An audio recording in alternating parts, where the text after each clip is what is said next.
आज कथा के हम छठे दिन में प्रवेश कर रहे हैं। मुश्किल से 2.5 घंटा है ना, फिर लास्ट कल कथा के समापन। पता ही नहीं चला दिन कैसे बीत गए। बस इसी तरह से 7 हमारा जीवन बीत गया, हमको पता ही नहीं चला। मानो कल हम स्कूल बैग लेके जा रहे थे, पता नहीं फिर हाई स्कूल पास करे कॉलेज चले गए। 2-3 साल कॉलेज में पढ़े, मम्मी पापा ने पकड़ के शादी करवा दिया। अब शादी करवा दिया तो 1 साल के अंदर बच्चा हो गया। बच्चा को नहलाने धुलाने खिलाने पिलाने में समय बीत गया। आज मेरा बेटा मेरी बेटी कॉलेज में चल रहे, आज उसके हम शादी की तैयारी कर रहे हैं। मेरे बच्चों की भी शादी हो गई, मेरे दादा दादी नाना नानी बन गई। पता ही नहीं चला जीवन बीत गया। परीक्षित ने जब पूछा, आइए कथा को पहले प्रारंभ कर दें। तमेव विदित्वात् मृत्युमेति नान्य पंथा विद्यते अनाय। ये श्वेता श्वेत उपनिषद का 3री अध्याय का 8वां मंत्र है। इसी एक मंत्र पर 7 दिन की कथा आधारित है। विश्व का प्रत्येक जीव तैल धारा अविच्छिन्न निरंतर केवल आनंद प्राप्ति हेतु प्रयत्नशील है। अच्छा महाराज जी, पहले दिन से लेकर आज छठा दिन, कल 7वां दिन तक आप एक ही बात को बोल रहे, आनंद प्राप्ति हेतु प्रयत्नशील है। एक ही बात को क्यों बार बार रिपीट कर रहे हैं? अजी हम लोगों का बुद्धि इतना कमजोर है कि हम लोगों को एक बार बोलने से ना समझ में नहीं आता। उसी के लिए व्यास जी कई बातों को बार बार रिपीट कर रहे, क्योंकि जैनो केनो प्रकारेणो बुद्धि में बैठ जाए कि हमारा जीवन का लक्ष्य आनंद प्राप्ति है ना।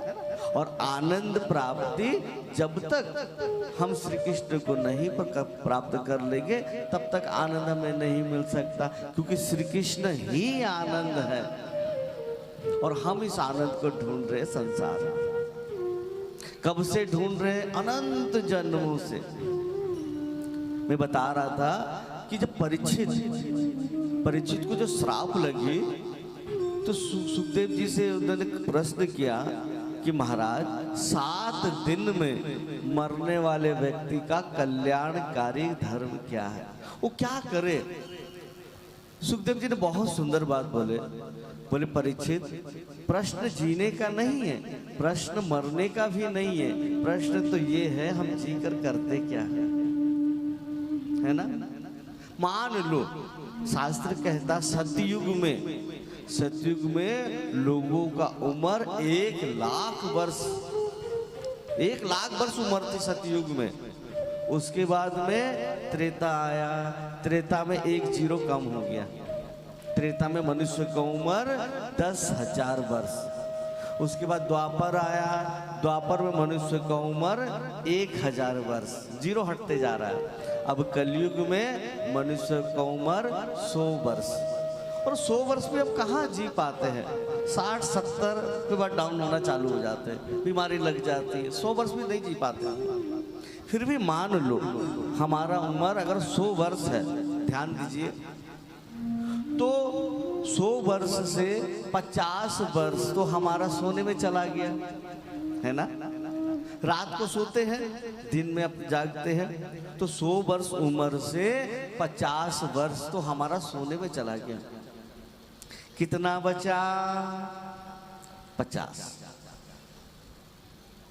उस 50 वर्ष में बचपन से लेकर 25 वर्ष तक खेलने कूदने पढ़ने लिखने, है ना, बच्चे तैयार होने में 25 वर्ष हो गया। कितना बचा? 25। जैसे ही 25 वर्ष में हमारा शादी हो गई तो तुलसीदास जी कहते हैं पति का हाथ की डोरी पत्नी के हाथ में, जीवन की डोरी। पत्नी ने कहा बैठ जाओ, बैठ गए। पत्नी ने कहा खड़े हो जाओ, खड़े हो गए। हाँ, अपनी पत्नी के आज्ञा पालन करने में, बच्चों को लालन पालन करने में, बच्चों को पढ़ाने लिखाने में वो 25 वर्ष बीत गया। कितना बचा बताओ? आप लोग पढ़े लिखे हो, कितना बचा? कुछ भी तो नहीं बचा। जल्दी मरने वाले व्यक्ति को केवल श्री कृष्ण भक्ति करना चाहिए। भक्ति के बारे में फिर आप लोगों को बताया गया, भक्ति का मतलब सबसे पहले, अभी मैं देख रहा हूं सबका नजर उस माला में है। देखो सब माला देखो, पहले बाद में कथा करूंगा। मैंने बार बार कहा कि लोग आएंगे हो चाहे सका, फिर उससे ऊपर बताया गया श्री कृष्ण मेरे पुत्र है, मैं उसकी माँ हूं चाहे बाबा, और सर्वश्रेष्ठ भाव श्री कृष्ण मेरे प्रियतम है। इन चारों भाव में से किसी भी एक भाव को पकड़कर आप लीला में प्रवेश कर सकते हैं। बिना संबंध के लीला में प्रवेश कैसे करोगे? हाँ, तो क्या आप लोगों ने श्री कृष्ण से कोई ना कोई जरूर संबंध बना